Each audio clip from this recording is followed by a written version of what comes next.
Ladies and gents, welcome back to another video. In here we have an iPhone 6 or 6 Plus, I actually can't remember, but it should be running iOS 8 and potentially iOS 9. It had the slide to unlock on the home screen, so that means either one of those two versions. Also, I would like to point out that I'm recording this video here on an iPhone 6. So if we look here, you can see iPhone 6 recording, and we've got 60 FPS. So this is actually my iOS 9 iPhone 6 that I have set up there, and that's how this video will be recorded. So we'll switch back to that, and let's get this thing opened up.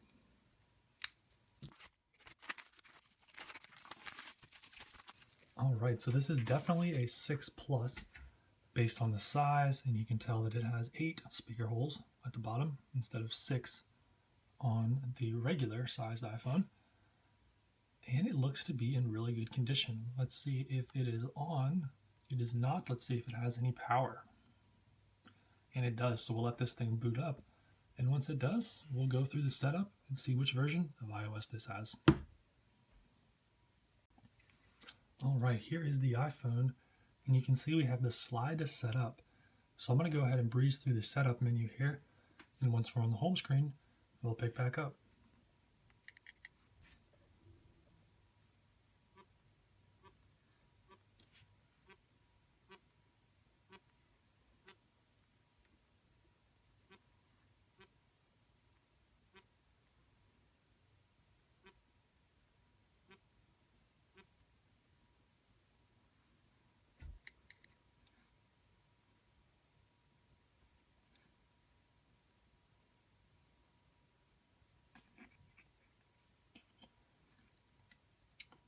And here we are on the home screen, and this is looking like iOS 9 because we have, I think the white music icon was introduced in iOS 9 and the wallpaper is iOS 9.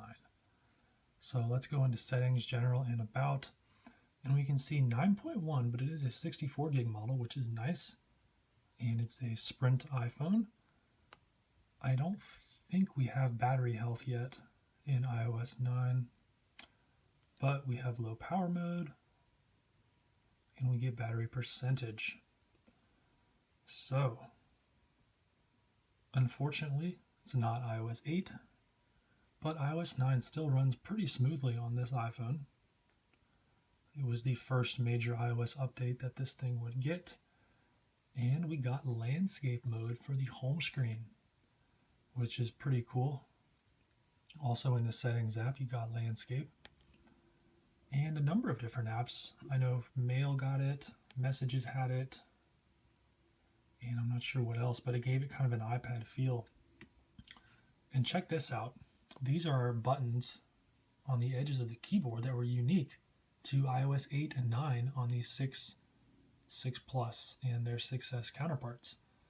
So you have copy, cut, paste, you got the Siri button, you have an undo button, and you have forward and backwards, as well as exclamation points, question marks, periods, and commas. So for some reason they've removed that in later versions of iOS. Really not sure why. I think it's pretty cool. The 6 Plus had an 8 megapixel camera, and it was the first iPhone to feature optical image stabilization. So that meant when you shake the iPhone, it would correct itself. All new iPhones have that. Every single model starting with the iPhone 7 included that. And just to show my point, I'm going to turn on 60 FPS video recording, since that's what this is recording in. And maybe we'll zoom in a little. And it's not great, but it does stabilize a little bit. It's probably hard to tell on the camera. And let me take a picture here of the iPhone 4 that is running iOS 4. Or no, this is iOS 5. Apologies for that. All right, so we got a 64 gig iPhone 6 Plus running iOS 9.1 in great condition. No damage on either side of the phone. The corners, the edges all look good. Charging port looks good. The only thing that doesn't look good is the resolution that this iPhone 6 is recording in. Hopefully it looks better on your screen than it does right now when I'm previewing it. But the 6 Plus, along with the iPhone 6, were the first iPhones Apple introduced that really went into the large form factor market. I mean, you could see just a few years ago, the iPhone 4S just gets dwarfed in size. I mean, the screen here of the 6 Plus is bigger than the entire iPhone 4. And also much thinner as well, which ultimately led to this iPhone suffering from bendgate, where even just sitting in your pocket, the metal frame would bend. These models also suffered from what was known as touch disease, where I think it's the ribbon cable that connects the digitizer to the logic board would go bad, and the touchscreen would ultimately stop working. And I'm trying to get the brightness right so it's not overexposed on the camera. I think that'll do it. But the 6 Plus kind of revolutionized the smartphone world. Androids had been growing in size, and this was the first time Apple really went into the larger displays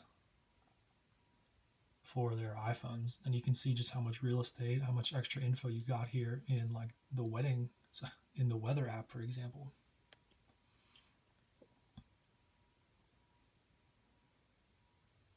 So the biggest flaw in the 6 and the 6 Plus is the limitation of available memory. These devices only had 1 gigabyte of RAM, and that severely impacts performance, resulting in devices having to reload all of their content. So when you're multitasking, if you go back to previous apps, a lot of times they would have to refresh and reload because they just could not keep multiple things open in the background. We'll test that out in Safari. I'm going to see how many Apple tabs I can open before it has to refresh.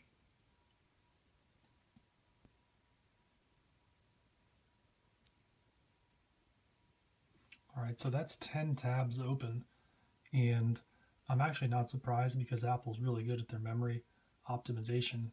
But if you had 10 tabs open from any other websites, I'd imagine you would not be able to click through them smoothly like I'm doing here. They would have to reload. And ultimately, the RAM limitation would prevent this iPhone from getting updates past iOS 12, whereas devices such as the iPad mini 4th generation, which has the exact same processor, but it has 2 gigabytes of RAM, goes all the way up to iOS 15. So that shows you how important memory is, and it's too bad that Apple skimped on the RAM for these models because they were such good devices and so many people bought them. But that's been a look here at the iPhone 6 Plus on iOS 9.1, and I feel like we have to plug in headphones because we got a headphone jack. New iPhones just don't have that experience. And for those of you who don't know, if you have lossless audio on your iPhone, you need the headphone jack to get the full audio quality. Even the AirPods, even the newest ones that Apple just released, don't support full lossless audio. You got to plug in with headphones.